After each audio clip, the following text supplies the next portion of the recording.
Jy weet, die lewe is 'n bietjie soos hierdie heuwel. Dis bietjie glad en soms val jy. Jy kan selfs seer kry. Maar as jy vasklou aan die Here Jesus Christus, as jy 'n verhouding met God het, dan kan jy weer opstaan. Al is jou liggaam gebroke, God kan jou innerlik genees en oprig. God kan jou sterk vir die stryd wat voor lê.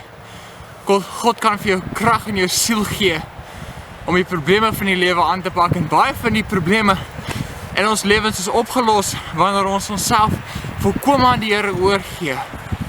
Alles anders op sy sit, elke ding, elke mens, elke selfsugtige idee of droom of plan. En ons hele lewens, ons hele toekoms aan die Here Jesus Christus oorgee. Hy het ons lief. Sy plan vir ons is die beste plan vir ons. Mag die Here jou seën.